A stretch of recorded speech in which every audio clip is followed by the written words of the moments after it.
Good evening and welcome to the second part of our webinar series where we're going to be looking at technology for churches to be able to live stream video or pre-record video and create online church content. Now this is part 2, so you may want to go back and watch part 1 before we go into today. Today is going to be more technical. We're going to be digging into some more details today. And so if you haven't yet watched the first part, it might be worth going back and watching that one before you come into this one. But for today, we're going to dig straight into this detail. There's a lot of things to cover today, so I'm going to go through this quite quickly, but hopefully this will be of help to you, and it might be one of those videos that you need to go back and watch a few times. But let's just dive straight into today's content. So last week I covered a basic overview of the things that you need for live streaming, and I looked at what is a live stream and how do we start to put one together, and we looked at 4 areas of technology that you will need to have thought about and to have in place in order to put a live stream together.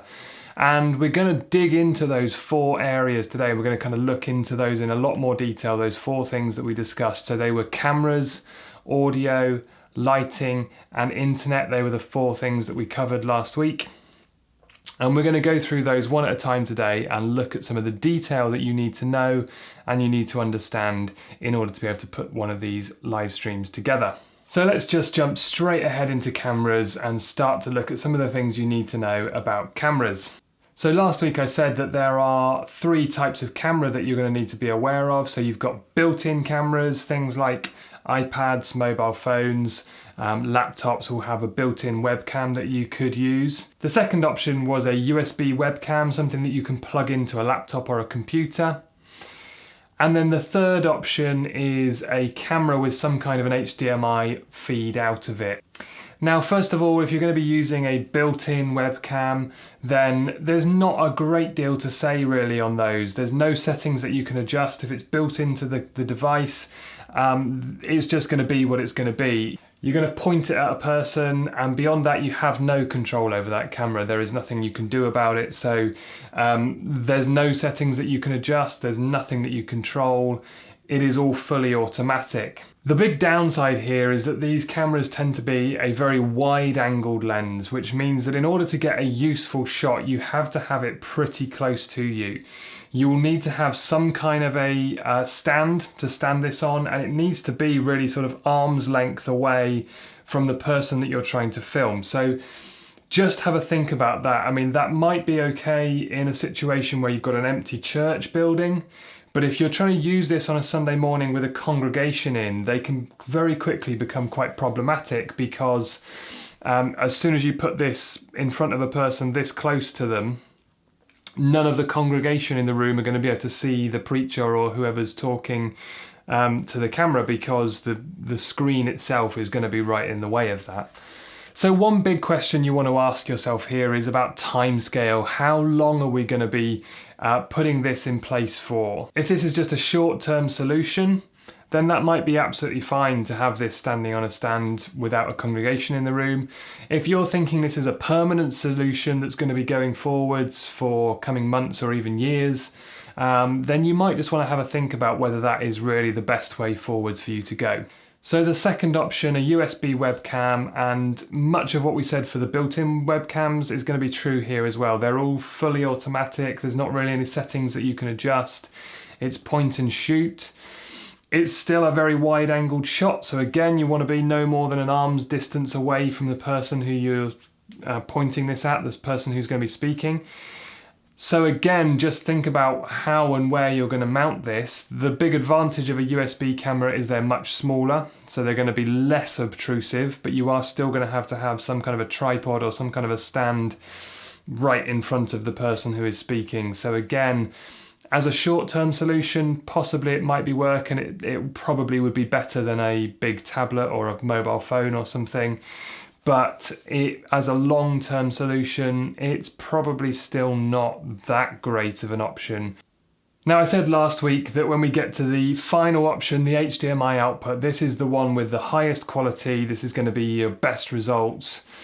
We're going to spend some more time on this because this is where things become a lot more adjustable. You've got a lot of settings here, things that you can control, things that you can operate, and a lot of settings that you can set. So we'll just spend some time to look at some of these bits of this camera because it's worth just getting to know what the options are here for you.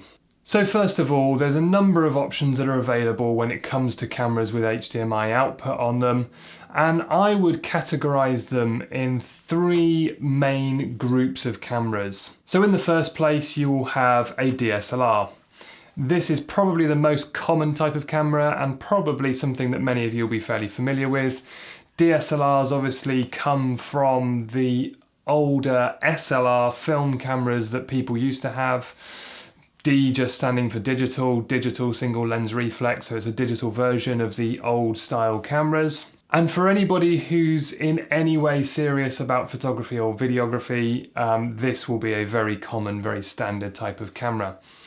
The second option is a mirrorless camera. And in many respects, a mirrorless camera is very, very similar to a DSLR. They have a lot of the same looks and a lot of the same features. If you didn't really know and you put the two cameras side by side, most people would think that they are exactly the same type of camera. And really, in essence, they kind of are. The only difference is that on the DSLR, the single lens reflex, you have a physical mirror that is physically moving up and down to allow the light to come through. A mirrorless camera, as the name suggests, doesn't have that mirror in there. So it's just constantly open to the sensor on the back of that camera. Now, generally speaking, and these are generalizations, this isn't going to be true of every camera every single time, but as kind of broad umbrella terms, which in this case is what we're going to have to deal with because there's so many options available, I can't talk about specifics on every single model. But as general terms, mirrorless cameras are generally leaning slightly more towards the video features, whereas a DSLR is generally leaning slightly more towards photography. And we'll come on in a minute as to what that looks like and what that means. But generally speaking, your DSLRs are photography cameras that can also do video. Your mirrorless cameras are more around a video camera that can also do photography. And then our final third category of cameras is dedicated video cameras. And this could be anything from a little handy cam through to a full cinema video camera. Now, if you already own a camera, then hopefully you will know which of those three categories your camera comes into. If you don't, please get in touch with me and I will try and help you with that. If you are watching this thinking you might want to look at buying a new camera, then again, hopefully that will give you an indication as to what category of camera to look for. And if you need more help beyond that, then please do get in touch. And again, I can talk through some specific makes and models with you, depending on your situation. If you are in a position of looking to buy a new camera, then I'd strongly suggest that you look at those three categories and just have a minute to understand whether you are buying a camera that is a photography first camera, a video first camera but also with photography options, or a purely video camera. And the reason that is really important is because I think there is a scale of usage of camera. And depending on where you are in that scale as to how you want to use your camera will make a big impact on the camera that you buy in the first place. Now, let me just put this diagram up here to help you understand this a little bit more. So I use a scale of camera options. So we have photography first cameras, video first cameras, and by those two terms, I mean photography first, still images first, but it can also do video. Or is it a video first camera that can also do photography? Or is it a purely video camera? And this is your kind of scale that we work to. And when you consider what you want your camera to be doing, you need to think, am I using a camera that is designed primarily for taking photographs? Am I using a camera that's primarily designed for shooting video? Or am I using a video camera that is just dedicated for video use? And we compare that to another scale, which is our intended use of that camera. And in this case, we have photographs, we have video, and we have live streaming. And these can be our intended uses of our camera. And so you need to think about what it is that you want to be doing. Do you want to be doing a live stream? Do you want to be doing a pre-recorded video? Do you want to be able to take photographs with it? Which there are still places for cameras that take photographs. One of the big things about online church is you may well find that you need to do a lot more with social media in order to promote services or promote events that you're doing. And being able to take photographs to use for social media can be important to some churches. So do think about whether you want to be able to do that as well. Do you need to be able to take photographs? Do you want to be able to do a pre-recorded video? And do you want to be able to do a live stream? And this is a scale. And so we can compare this scale to our previous list of camera types. And so if we have a photography first camera, but we want to be able to do a live stream, then what we are doing is we're taking a camera that is intended for photography and we are stretching it a long way down that scale to make it do what we want it to do. And my big advice is try to stick with a camera that is intended for what you want it to do or is very closely associated to what you want it to do. The further you have to stretch your camera to make it do what you want to do with it, the more problems you're going to encounter with that particular type of camera. Now, if you're not sure either what the intended purpose of your camera is or what you want to do with it, then as much as possible, I'd say stick in the middle. If you can get yourself a mirrorless camera gives you options for photography, for recording video, and for live streaming. I would say you're probably still going to be making some compromises here, but they're the smallest numbers of compromises that you can make. So just try to keep a camera for what it is primarily intended for or very closely associated to what it's intended for. Don't stretch it too far beyond what it's intended for. I hope that's made sense to you.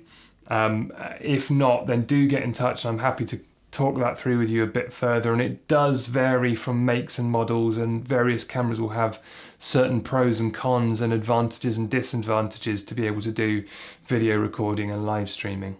For most churches, generally the price range that I'd suggest that you take a look at is going to be starting from 350 to 400-ish pounds would be the minimum that you're going to want to spend on a camera. And that can sensibly go up to about £1,500 at the top end of what I would expect churches to be looking at for a good quality live streaming camera. And in those price ranges, there are a lot of options that are available. There are quite a number of cameras that will give you really good results within those price ranges. And as with everything, the more you pay, the better those results will be. But there are lots of options available there for you. And these cameras would all be tripod mounted, so you would be looking at having some kind of a tripod or some kind of a mount to mount these on. You can get wall brackets to mount them on as well.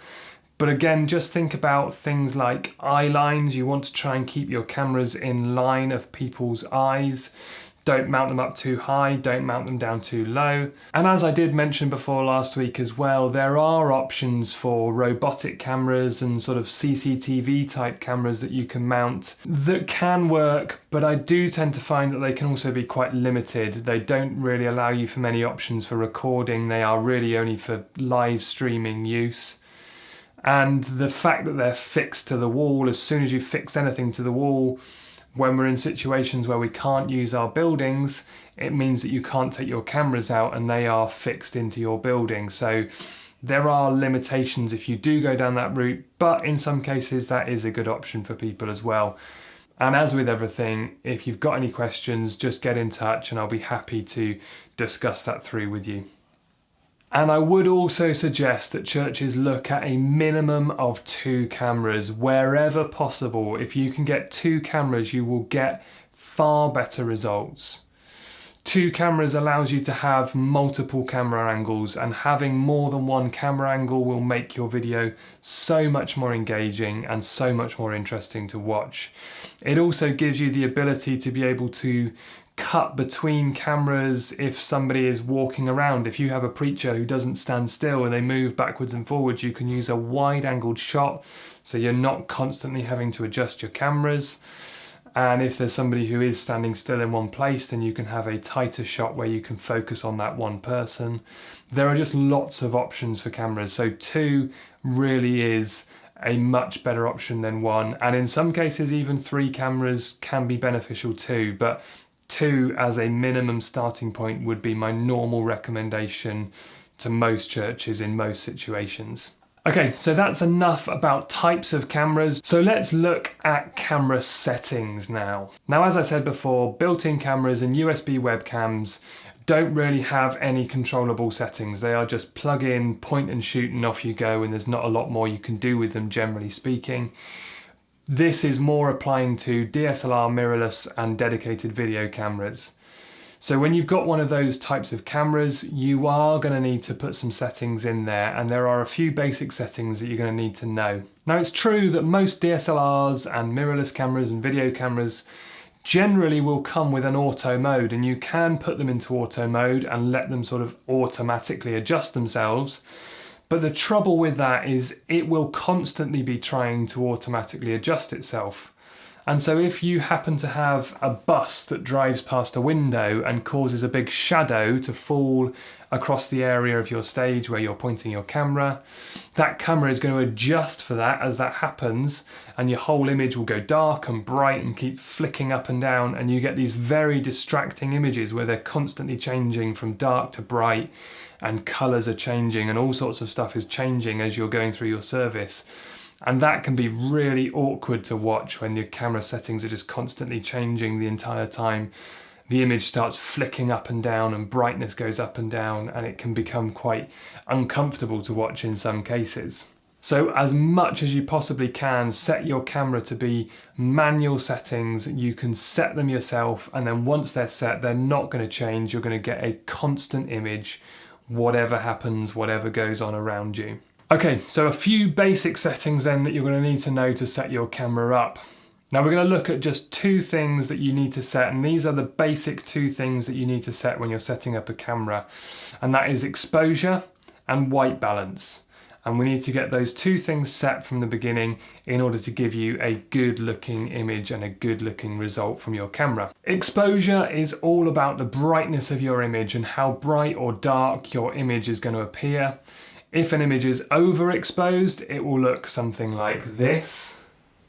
And if your image is underexposed, it's going to look something like this.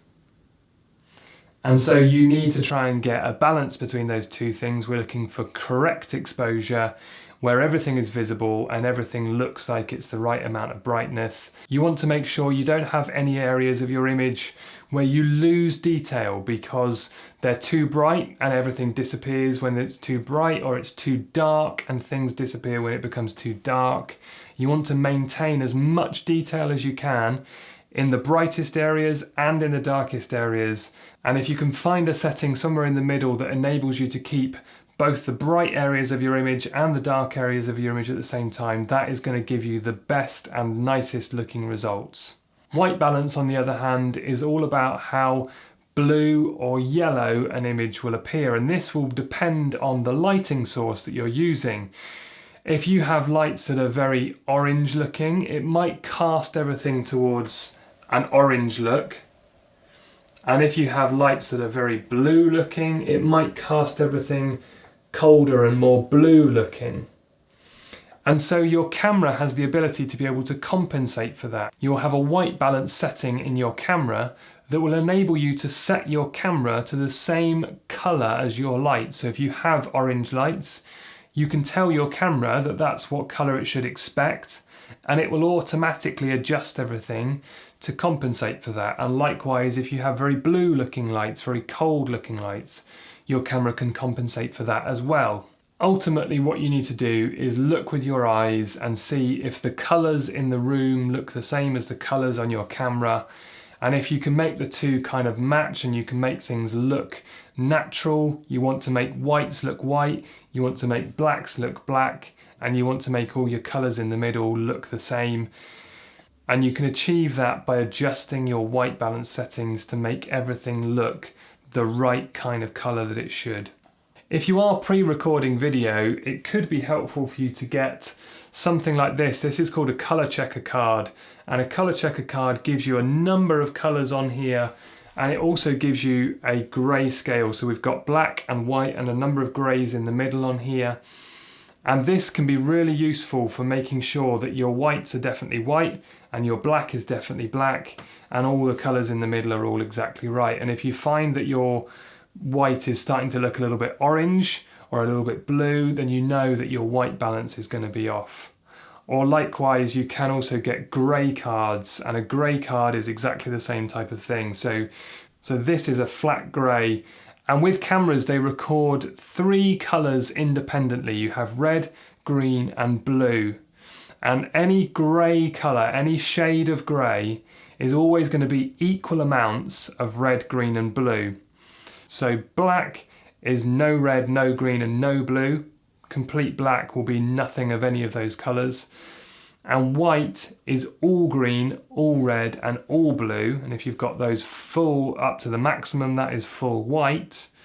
But then anything in the middle of these is going to be just equal parts of red, green and blue. So this one could be 75% red, 75% green and 75% blue. Somewhere in the middle you could have 50% of each, or you could have 25% of each. And as long as they are equal amounts of those 3 colour channels, they will all appear as a flat grey.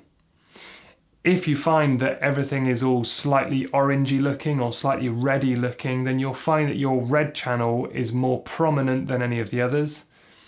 And you can compensate for that when you come to edit a video up.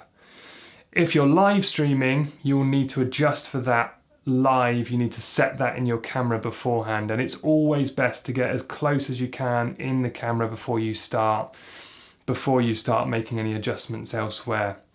So you might want to look at investing in a grey card or a colour checker to help you set that, but if not, you can just do it with your eyes. Just look around the room, look to try and find an area that might be white. So this is a white door over here. Does that look white on the camera, or does it look slightly orange, or does it look slightly blue? Likewise, maybe try and find something that looks black. Have you got a black curtain or a black music stand or something in the shot that you can look at and say, does it look the colour it's supposed to look, or does it look like it's more blue or more red or somewhere in between? And find where those areas look off and adjust for it. And that's your white balance settings. So what about setting exposure then? For setting exposure, there are 3 settings that we're going to need to adjust. And I call this the triangle of exposure. There are these 3 settings, and these settings will all balance off each other. So in order to correctly expose our image, we need to balance these 3 points of our triangle off each other in order to make our exposure what it should be. So let's look at these 3 points individually and work out what they're doing and how we adjust them. So our first point is aperture. And the aperture of your camera is to do with the size of the hole in the middle of the lens that allows the light to come through into the camera. And that hole can be adjusted by adjusting what we call the f-stop. And you'll see on a lens it will often quote the maximum aperture number. Now with aperture, the maximum aperture, the biggest hole that you can possibly create, is the smallest number that it can create. So f1.8 is a very common standard size for an aperture size, and 1.8 is a small number, which actually means a big hole and lots of light coming into your camera. At the other end you could have f11 or f15 or even f20, f22. Those bigger numbers of apertures actually equate to a smaller hole and less light coming into the camera. And so we can adjust that size up and down, and as we adjust the size of our aperture, we will adjust the amount of light that's coming into the camera, and therefore we will adjust our exposure levels on this exposure triangle that we're looking at here. So the second point of our triangle is the ISO. And ISO, for those of you who are familiar with photography, might be a term that you are familiar with.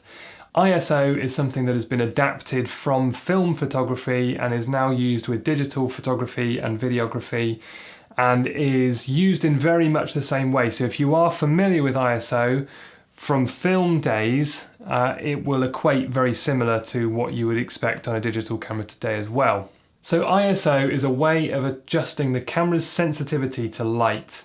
The lower the ISO, the less sensitive the camera is, and so the better it is in brighter situations. So if you take a camera outdoors, you're going to want to reduce that ISO to make it less sensitive to that light. So if there's lots of light flooding into that camera, it won't react to it quite so quickly. Whereas if you're indoors in a darker situation, you're going to want to turn that ISO up. And the higher that ISO goes, the more sensitive it will be to light. So if you're in a darker situation with less light around, every little bit of light that comes into the camera will react to all of those little bits of light that it can see. So anything that comes into the camera will react much more quickly with a higher ISO number. So again, we can adjust our ISO up and down to make the camera more or less sensitive to that light, and that will affect our exposure. It's also worth noting here that some video cameras will refer to ISO as gain.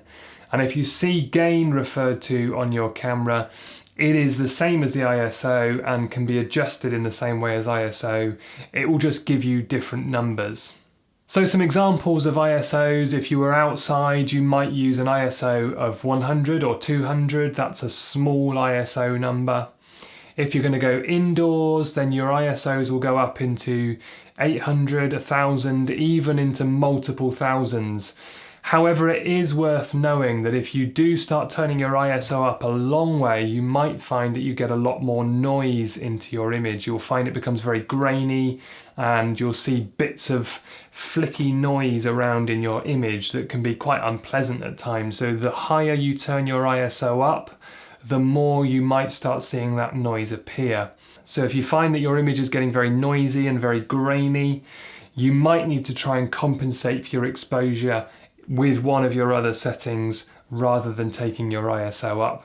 And if you can't adjust any other settings and your ISO is starting to look quite grainy and noisy, it might mean you need to get more light into the building. So either add some additional lights or open up the curtains or something to let that extra light in as well. And the third part of our triangle is shutter speed. And shutter speed is also going to affect the brightness of our image. But in many ways, this is the easiest one of the three because it's going to be pretty well set and fixed in almost every situation. In fact, for the purposes of this video today, I'm just going to say we're going to always set this to the same thing. There are occasions when you change it, but for church use, it is going to be very, very rare. You're just going to want this set and locked to one setting and never ever adjust it. So for those of you who just want to know what that setting is, always shoot your videos in a church situation at 25 frames per second, and your shutter speed is always going to be double that number and 1 over double that number. So if we're shooting at 25 frames per second, your shutter speed is going to be 1/50th of a second. So we double 25 to give us 50, 1 over 50, 1/50th of a second is your shutter speed. Set your camera to that and never change it, and you're going to get the best results. But for those of you who want to know why, let's go into some of the details of that. So the frame rate of your camera is how many images per second is your video going to be made up of. For those of you who don't know, video is made up of multiple still images. It's got 25 frames per second is the standard that we use in the UK. So that's 25 still images every second that make up your video, and you've got all those images appearing second after second, minute after minute, and our brain just fills in the gaps and makes it look like that is a constantly moving image, but it's just 25 still images every single second, and we call those frames. And in the UK we use 25 frames per second. The main reason for that is because it fits in with our electricity cycles. So electricity in the UK runs at 50 hertz.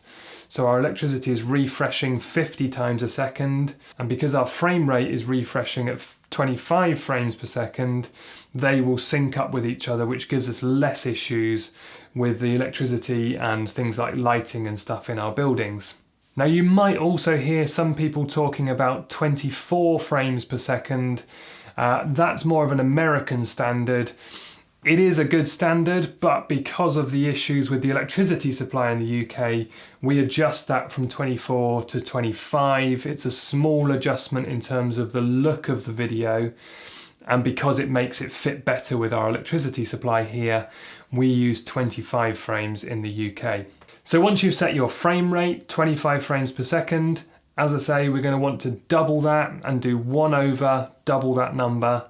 1/50th of a second is your shutter speed. Again, there are some occasions that you will adjust that, but it's really for effect. It's for gaining some kind of effect somewhere.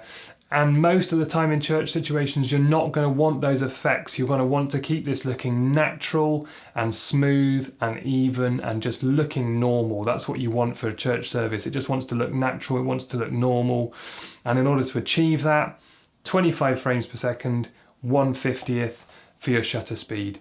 So you set those settings, you lock those settings in, and you never ever adjust them for church situations. There's no need for what you're doing in a Sunday service to adjust those settings.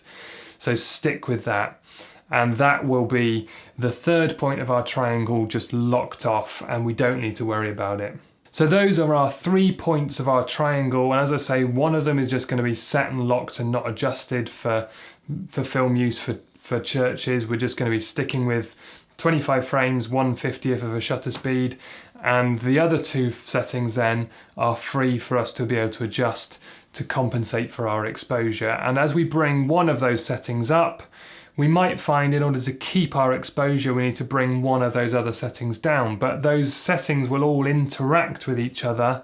So if we adjust one thing, it will have the opposite effect on something else. So if we take our ISO up, we will become more sensitive to our light. And if we then have too much light coming in, we might need to take our aperture down and close our aperture down to make that compensation. So those things are going to interact with each other. As we adjust one thing, we might need to compensate for it elsewhere. And that is this triangle of exposure, these 3 points all working in unison with each other, and we compensate for them as we make adjustments as we go along to maintain our correct exposure. Now, depending on your building, I tend to find with most cameras, most of the time in most typical church buildings, they tend to be a little bit dark. They're an indoor space, and anytime you're shooting indoors, it is going to be a bit darker anyway. So I would start by adjusting my aperture, and I would open up my aperture, and either you're going to want your aperture completely fully open or very much towards the more open end of its capabilities. But start off by opening up your aperture, because it is going to be a dark space and you want to get as much light in there as you possibly can. And opening up your aperture is going to allow as much light to come into that camera as possible. And then from there, in order to bring our exposure up to the correct place, you're then going to adjust your ISO or your gain settings accordingly to find what you want to do. But depending on your building and depending on your situation, those settings are going to vary from one place to another. So that's probably enough information about cameras for now. I'm going to jump on now to look at lighting, because lighting does also have an impact on our exposure levels. And if we've got our triangle of exposure and we've adjusted all our settings and we can just never quite get the image looking bright enough, you're more likely than not going to be too dark in a church building rather than too bright. You're going to very often struggle to get overexposed in a church building. You might find yourself underexposed more often than not. So if that's the case, if you've got your aperture fully open, you've set your shutter speed correctly, and you're boosting your ISO, and you're having to boost it so much that your image is looking grainy and noisy and you just can't get enough light in there, you might well find that you need to upgrade your lighting in order to compensate for that, because you just cannot shift those camera settings far enough to be able to make the lighting work. So as I mentioned last week, Cameras are devices that receive light and convert it into a signal that we can use. So in order for them to function properly, they do need to have a good amount of light, and they are less sensitive than our eyes. So just because there's enough light in a space for us to be able to see by, doesn't mean it's enough for a camera to be able to pick up and work properly. So as I say, more often than not, you're going to find yourself underexposing in a church building than overexposing. You're very unlikely to get a good looking image that's overexposed in a church building, but maybe in some cases, particularly if you've got lots of windows and lots of glass and lots of light coming in, you might find yourself overexposing, but more often than not it's going to be underexposed. So you're going to want to boost that light as much as you possibly can. And as I mentioned last week, there are two ways that you can do this. Daylight is a fantastic option for video. Daylight can be a really good source of light. It's a very good quality of light. It doesn't create any flickery effects, and it doesn't have any syncing issues, so there's not an electricity supply that needs to be in sync with your camera. It is just a nice, clean video lighting source. So that can be a really good option for you. However, there are a couple of things to be aware of with daylight. First of all, is it's not constant. We only have daylight for certain hours of the day. If you've got an evening event on or something like that, then there won't be any daylight, particularly at this time of year. Daylight's going to run out pretty quickly. It's also not constant because cloud cover can change and your source of light can get brighter and darker depending on what the weather's doing. And if it is a particularly bright sunny day, harsh direct sunlight can also be quite problematic as well. So there are lots of variations in the light that you can get from daylight, so you do just need to be very aware of that. The best way to use daylight is if you have a north-facing window. That can be great because you know that that daylight is going to be fairly consistent on a north-facing window, because the sun shouldn't ever really shine into a north-facing window. The sun's going to come from the east, through the south, and set in the west. So if you can have a north-facing window somewhere, that should be a fairly shady window, and that will give you a consistent light source. So a north-facing window can be quite helpful. The other options for daylight are windows that are away from the stage area. If you've got windows at the back of the building that you can open up and allow that light to come in at the back of the building and then bounce off all the surfaces coming down the room. Every time the light bounces off walls and floors and ceilings, that is going to help to diffuse that light and soften it. So you'll get more light into the room, but it will be more soft and diffused. So even if it's harsh sunlight coming in at the back of the building, by the time it's bounced off walls and floors and ceilings and made its way down to the stage area, it will have softened and it will be a nicer, more usable light. So that's another way that you can use daylight. But just be very aware and very conscious if you're going to be using daylight that it's going to be inconsistent, it will come and go, it's only there for certain hours of the day, and you want to try and make sure it's not harsh and direct. You want it to be softened and diffused. One of the best things, if you happen to fall on this, and it's one of the pros of British weather actually, is cloud cover is great. Cloud cover works as like a giant softbox in the sky that just gives you nice, soft, diffused light. So if you've got a bright daylight with lots of cloud cover, that's a really nice video lighting source because it's just that nice, soft, diffused light. But there's just no guarantees that we're going to get that when we want it for a Sunday morning live stream or whatever. So just be aware with daylight that it can be useful, but it can be problematic as well if you're not careful about it. So if daylight doesn't work and daylight isn't a good option for you, then your other option is going to be electronic lights. And in this case, LED is great. LED lights used to be fairly poor for video, but they've come on a long way in recent years, and LED technology now is pretty good and pretty reliable. The big advantages of LED lighting are that it's low energy, it's effective, they're not very expensive, they generally don't tend to have too many flickering problems, and they also give fairly good colour as well. So they can be a really good light source for church buildings and to fill in lights where you need to have some extra light for your video. Depending on your building, depending how big it is, and depending on what you've got to mount lights from, there are loads of different options for lighting. So if you want specific recommendations for lights, then I would say just give me a ring, get in touch, and I'll try and help you with that. But there are lots of variations for lighting, so just be aware that you might need some specific guidance for your building, but if you are looking down that route, then just consider LED as a way forwards, because it will be a great resource for you for video lighting. So that's going to cover us for lighting again for today. We've got more that we're going to carry on with. Hopefully you're all still with me. So we're going to jump backwards now, and we're going to go back to cover audio and have a look at all we need to know for audio for our videos. So last week I spoke about the importance of audio on your video. It's one of the most distracting things. If you get your audio wrong, it will be very off-putting for people very, very quickly. So it's well worth making sure that your audio is working and working well. The great news is that, as I said last week, if you're in a church building and you've got some kind of a PA system, then you probably have most of what you need already to make some great sounding audio for your videos. And once again, last week I did talk about the 3 types of audio that are available for making videos: built-in audio, a standalone shotgun microphone, or your PA system. So we'll just quickly come through some of those other options for you. Now, built-in audio, last week I did say that this was going to be your worst option. And actually I had a number of people come back to me and saying, yes, they've been trying to do this and they had basically done exactly this. They had a built-in camera, built-in audio on some kind of device, tablet or phone or whatever, and were having lots of problems with it, and they were really struggling with the sound in particular.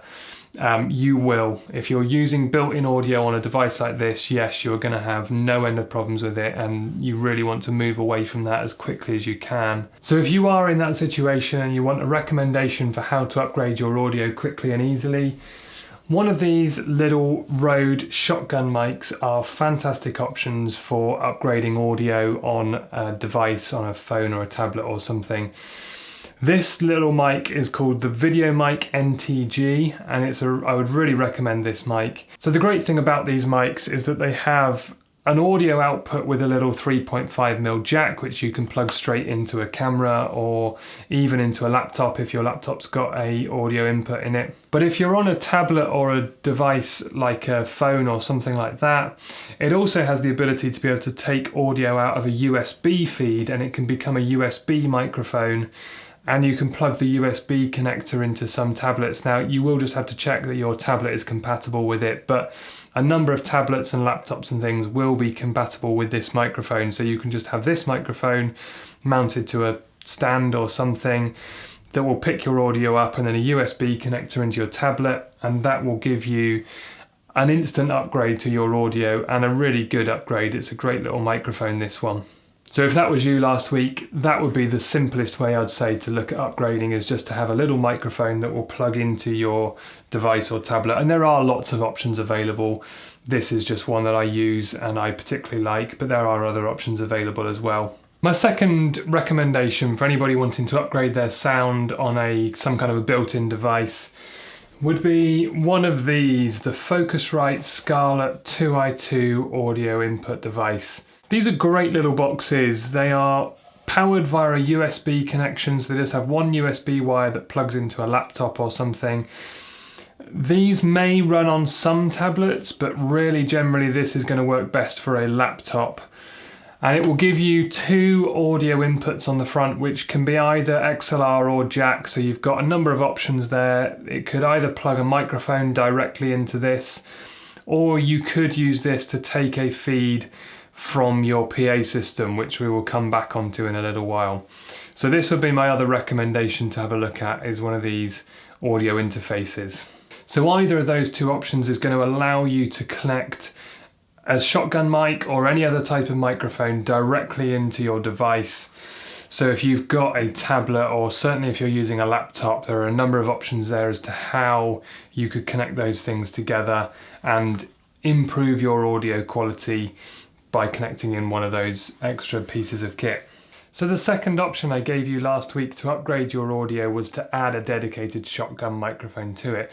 And these would be two ways that you could do that. But the main reason I suggested to look at upgrading your audio by adding a shotgun microphone is if you're in a situation where it's not possible for you to use the PA system that you already have. So if, for example, you're filming something from your home during lockdown and you haven't got access to the building with your PA system in, then one of the best, quickest, simplest ways to do that is just to add a shotgun. Or if you're in any other situation where you can't have access to your full PA system, perhaps you're filming something in a field or down by a beach or something like that where you don't have a mains power supply, you haven't got access to all your equipment, shotgun mic like this one up here is perfect in those situations. But as I say, your third option, and probably for most people your primary kind of main option, is going to be to use the PA system that you have in your building. If you're doing a live stream from your building, use what you have. It's there, make use of it. It's got everything that you need, or it's certainly going to have most of what you need. The only thing in some cases that you might need to add is going to be something like this, an audio interface that will allow you to connect your audio into a computer or into some kind of a device. And those Scarlett 2i2 boxes will be plenty to be able to connect an aux feed off a mixing desk into this device that will give you an audio feed into your live stream for you. So that will work great. But as I say, if that isn't possible for whatever reason, you're at home, you're on a beach or in a field, you're in the church car park and you haven't got access to your PA system, then a shotgun mic is also going to be another great option for you. Now there might also be times when you want to combine those two things together, and you can put your PA system with some additional shotgun mics in, and there are occasions where that might be worth considering. One of the big examples here is going to be if you have a worship team. You need to think about not just what is the sound like in the room where you are, but also what is the sound going to be like for everybody sat at home. One of the easiest ways for me to explain this to you is to think about something like a drum kit. Most people, many churches in many situations either don't mic the drums up at all, or possibly have one or two mics on the drums, but certainly don't put many mics on the drum kit. And that's because when you're sat in that room with your drum kit, you can hear it absolutely fine. And people will say, there's no need to mic up the drum kit, we can hear it, we're sat here and the drum kit's just over there.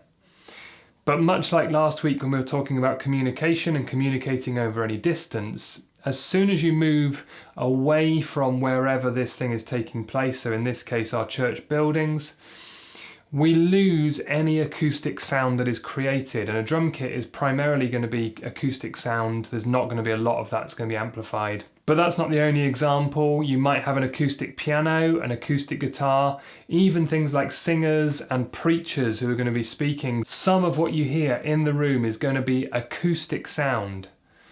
And that acoustic sound is great for anybody who's sat in the room, but as soon as you try and watch this on a stream from home, anything that's producing acoustic sound is not going to be carried across into the stream. And so you might want to, in some instances, add some additional microphones, and maybe shotgun microphones would work well. But you might want to add some additional microphones to pick up the sound of the band and the drums and the keyboards and the guitars and whatever else you've got going on that isn't being amplified. If you've got your congregation in the building, you might want to have some microphones that's going to pick up the congregational singing, when we're allowed to do that again. There's going to be a number of things that happen in the room that you can hear when you are in the room, which are not going to be carried across onto your stream. And so there may be some cases where you want to add additional microphones to pick those things up. So if you do find yourself in a situation like that where you do want to upgrade your audio, there are a couple of things to know. First of all, with the shotgun mics, and there may be some people unfamiliar with shotgun mics and what they are and how they work. Shotgun mics generally are going to look something like this. They're normally long, thin, straight microphones. And the way that they work is they're a very, very directional microphone. That means they pick up from whatever is right in front of them, and they can be very directional in some cases. So you want to point these exactly where they want to go. Now this has pros and cons. This means that you can pick up things and remove other things. If there are certain aspects that you want to pick up and certain aspects that you want to get rid of, these can be really good at that. For example, you probably don't want to pick up too much of the sound that's coming out of your speakers. So if you make sure you point this away from your speakers, this isn't going to pick up any sound that's coming out of the speakers. And quite often where I will use a shotgun mic is to pick up congregations, and I will position them somewhere close to a speaker, pointing in the same direction as your speaker. So if you have a speaker pointing towards your congregation, and then you have a microphone also pointing towards your congregation, it's not going to pick up the sound from the speaker because they're not pointing at each other, they're pointing in the same direction as each other. So it won't pick up the sound from your speaker, but it's pointing into the congregation, so it will pick up the sound of the congregation. So shotguns work really well for that. The other option that you could use is something like this, and this is what's called a large diaphragm condenser microphone. Now these too can be fantastic microphones and really useful in church situations. And what these do is these are very good at picking up more of a wider angle. And if you want to pick up more of a general sound, the whole of the sound of the room, then these are really good for doing that. And a large diaphragm condenser microphone will pick up more or less what you hear in the room. So if you're in the room and you think, yeah, so we've got a feed from some of the singers on the stage and a feed from guitars and some of the instruments on the stage, but what we need is maybe a little bit more of the drums and a little bit of the congregation and just generally some of the sound of the room, then a large diaphragm condenser microphone is going to do that really, really well for you. And so that could be your other option to go. So those two types of microphones, shotgun microphone or a large diaphragm condenser microphone, both have really big applications in church video use. So I'd consider looking at one of these if you want to add some additional microphones to your system. And so as we come towards the end of this evening's session, we're going to cover our fourth and final point, and this is going to be internet connectivity. Now, once again, last week I had 3 possible ways that you could connect to the internet. If you were going down the built-in device route with a built-in camera and possibly an upgraded audio, then this device will automatically be connected to the internet as well. Phones, tablets, laptops, all those things are going to have the internet connectivity built into them. And again, it's just, there's no settings, there's nothing to adjust here. It's just point and shoot and off you go. So in that sense, it's fairly simple and fairly straightforward. So if you're on that route, then not really much more to say other than that. It's just what it is. It's all in there, it's all built in, and it's all automatic. So no settings to adjust, nothing to alter. Off you go with that one. So really we're going to focus on the final 2 other options that are available for you. And these were a laptop, or the A10 Mini Pro was the device that I spoke about last week. And there are 2 good ways to do live streaming from these 2 devices. First of all, if you're going to run a laptop, there's some really great software that I'd recommend taking a look at, which is called OBS. OBS is great software, very, very easy to use, really quick and simple for churches if you want to do a live stream from your laptop. In OBS, all you've got to do is tell it where it's going to get its video from and where it's going to get its audio from, and then tell it where it's going to deliver the stream to. So whether you're going to choose to use Facebook or YouTube, those are the main 2 platforms generally speaking, but there are other places as well it could stream to. So you just tell it which devices it's going to get its audio from, which devices it's going to get its video from, and then where is it going to deliver this to, a YouTube channel, a Facebook page. You give it all that information. And once those 3 things are in there, hit the stream button and off it goes and it will do its thing. So it's very, very quick, very, very simple, very easy to use. It's compatible with Mac and Windows and Linux if you're running a Linux system. And it's just a free download, quick and easy, nice and simple. The big downside though is that you do need to have a fairly robust computer to be able to run it. It's fairly intensive to be able to do a live stream. There is a lot of information traveling through that computer very quickly, and in order to keep that live stream good and stable, you do need to make sure you've got a good computer that's running a fairly reasonable up-to-date spec of processor and graphics and RAM and all that sort of stuff that's in there. As I pointed out last week, one of the things to be really aware of if you are going to go down the laptop route is the output of your camera. If you're using an HDMI camera, it is an output, and same with the HDMI connector on your laptop, that is also an output, and you can't connect an output to an output, you have to go an output to an input, which means that an HDMI camera will not plug directly into a standard computer. You need to have an additional piece of kit to enable that to happen. Now you can get something called a capture card, and a capture card will allow you to input something like an HDMI camera into your laptop, so you can do that with a capture card. Or you can do it with the ATEM Mini. The ATEM Mini, the device that I'm going to talk to you about more in a minute, does allow you to connect cameras in, and this effectively functions as a capture card and allows you to input into your laptop from this device. So you could do it that way, and you could connect from this into your laptop into OBS to do your stream. If you are going to go down the built-in route, then just download OBS, tell it to look for the webcam in the laptop, and it will just find its image from that straight away anyway. And then you can tell it again where to do the live stream to. And likewise, if you're going to use a USB webcam, then again, just tell OBS where to find that USB webcam. And again, off you go as soon as that's set up, nice and simple. So if you do want to look at OBS and you are going to connect via a computer to do your live stream, I would suggest just having a quick look online. There are loads of tutorials on OBS, and there's loads of people who can give you instructions on how to use it.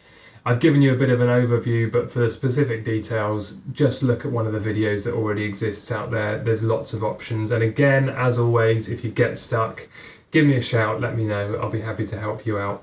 But it is very simple, very easy to use, and I don't think you'll have any major problems with that. So let's come on to this device here, the ATEM Mini Pro. This is a fantastic little box. As I say, I really recommend churches take a look at this because it just has everything built into it that you're going to need to do live streaming, both now and into the future. It's going to give you lots of options and lots of flexibility. Let me talk you through the device. So it gives you 4 inputs on the back, 4 HDMI inputs. And these can be selected quite quickly and easily with the 4 nice big clear buttons on here. And as soon as you power this up, it all lights up and all these buttons are lit, so you can see exactly which one's selected and which ones you need to press. So you have 4 inputs along the back. You have an output here, which ordinarily you're going to use that to connect to a monitor, which will show you the image from your cameras and all the information that you need to know to do your live stream from. You have a USB connector here, which is if you were going to use this as a capture card to send your video back into your computer, you would do that on the USB port.